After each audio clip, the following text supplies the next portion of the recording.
புதுச்சேரியில் கல்வி வளர்ச்சிக்கு சிறப்பு நிதியளித்து உதவ வேண்டும். மாநிலங்கள் அவையில் செல்வகணபதி எம்பி கோரிக்கை.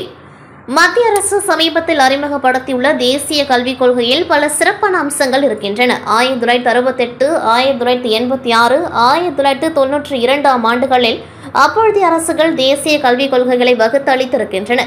அப்பொழுதும் அந்த கொள்கைகளுக்கு எதிர்ப்புகள் இருந்திருக்கின்றன. இப்பொழுதைய கொள்கைக்கு எதிர்ப்பு இருப்பது வியப்பு ஏதும் இல்லை. ஆனால் அந்த எதிர்ப்பு நியாயமானதா என்பதுதான் நம்முள் உள்ள கேள்வி. 2047 ஆண்டில் வளர்ச்சியடைந்த பாரதம் என்ற இலக்கை நோக்கி நகர்த்தும் இந்த கல்விக் கொள்கையில் பள்ளி கல்வி மாணவர்களுக்கு ஏனைய வசதியும் இந்தி மொழிகளில் பாடங்கள் டிஜிட்டல் முறையிலும் வழங்கப்படுவது போன்ற பலவித முக்கியமான வரவேற்கத்தக்க அம்சங்கள் உள்ளன. 10,000 மாணவர்களுக்கு தொழில்நுட்ப ஆராய்ச்சிக்கு இந்த திட்டத்தில் வழிவகை செய்யப்பட்டுள்ளது.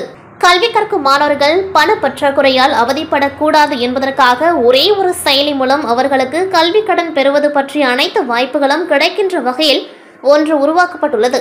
மாணவர்கள் தேர்வை அச்சமின்றி எதிர்கொள்ள வேண்டும் என்பதற்காக அவர்களுக்கு மனதளவில் தயார் செய்யும் ஆலோசனை மையங்கள் அமைக்கப்பட இருக்கின்றன. பெண் குழந்தையை காப்பாற்றுவோம், பெண் குழந்தையை போற்றுவோம் என்ற முழக்கத்தோடு 2015 தொடங்கப்பட்ட திட்டம் 10 ஆண்டுகளுக்கு மேலாக வெற்றிகரமாக செயல்பட்டு வருகின்றது. அனைத்து மக்களும் தரமான கல்வி பெற வேண்டும் என்ற நோக்கோடு கல்வி உரிமை சட்டம் ஆரம்ப கல்வி நிலையில் இருந்து பள்ளி இறுதி கல்வியை வரையிலே விரிவாக்கப்பட இருக்கின்றது. இந்த கொள்கையில் தான் இதற்கு முந்தைய கல்விக் கொள்கையில் இல்லாத வகையில் 5வது வகுப்பு வரைகள் முடிந்தால் 8ஆம் வகுப்பு வரையில் தாய்மொழியில் கல்வியை கற்பதற்காக வழிவகை செய்யப்பட்டிருக்கின்றது என்பதை கவனிக்க வேண்டும். இவ்வாறு தமிழ் போன்ற தாய்மொழிகளுக்கு முக்கியத்துவம் கொடுத்து கல்விக் கொள்கையை வகுத்ததே பிரதமர் நரேந்திர மோடி அவர்களின் அரசுதான் என்பதை நினைவூட்ட விரும்புகின்றேன். இந்த கல்விக் கொள்கையை எதிர்ப்பவர்கள் இவற்றையெல்லாம் எதிர்க்கிறார்களா என்பதை தெரிந்து கொள்ள விரும்புகின்றேன். அவர்களுக்கு ஒரு கேள்வி. தமிழ்நாட்டில் அதற்கான எதிர்ப்பு மும்மொழி திட்டம் என்ற பெயரில் அரசியல் கட்சிகளால் எழுப்பப்பட்டு வருகின்றது. எதிர்க்கட்சியில் இருக்கின்ற விவரம் தெரிந்த உறுப்பினர் கூட தமிழ்நாட்டில் இருமொழி திட்டமே போதுமானது என்று கூறியிருக்கின்றார். ஆனால் அவர் சார்ந்திருக்கின்ற கட்சிதான் 1968, 1986, 1992 மும்மொழி திட்டத்தை அறிமுகப்படுத்தி அதில் ஹிந்தியை கட்டாய மொழியாக புகுத்தியது என்பதை மறந்துவிட்டார். இப்பொழுது இருமொழி கொள்கையை வலியுறுத்தும் அவரது செய்கையை அவரது கட்சி தலைமை குறிப்பாக ராகுல் காந்தி ஏற்றுக்கொள்கின்றாரா என்பதை தெரிந்தால்தான் நல்லது. இப்பொழுது இருமொழி கொள்கையை வலியுறுத்தும் அவரது செய்கையை அவரது கட்சி தலைமை குறிப்பாக ராகுல் காந்தி ஏற்றுக்கொள்கிறாரா என்பதை தெரிவித்தால் நல்லது. அது மட்டுமல்ல, மும்மொழி திட்டத்தின் மூலம் ஹிந்தி மொழி திணிக்கப்படுகின்றது என்று கூப்பாடு போடுகின்றார்கள். ஆனால் 1967 ஆண்டுக்கு முன்பு வரை தமிழ்நாட்டில் பெரும்பாலான பள்ளிகளில் தமிழ் வழியில்தான் கல்வி கற்பிக்கப்பட்டது. திராவிட இயக்கங்கள் ஆட்சிக்கு வந்த பிறகுதான் தமிழ்நாட்டில் ஆங்கில வழியில் படிக்கும் நிலை உண்டானது.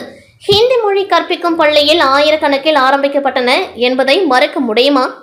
இந்த தமிழ்நாட்டில் தான் தமிழ் மொழியின் ஒற்றை எழுத்தை கூட படிக்காமல் கல்லூரி படிப்பையும் முடித்துவிட்டு வேலைக்கு செல்லலாம் என்ற இழிவான நிலை இருக்கின்றது. இதற்கு யார் காரணம்? இந்த துயரமான நிலை தமிழகத்திலே நேர்ந்ததற்கு அவர்கள் வருத்தப்பட வேண்டும். ஒரு மாணவன் கல்வி கற்கும் பொழுது தான் எந்த அளவிற்கு எந்த தரத்தில் நிற்கின்றோம் என்பதை தெரிந்து கொள்ள முடியும். அப்படி தெரிந்து கொள்ளாமல் எப்படி அடுத்தடுத்த நிலைகளுக்கு செல்வது?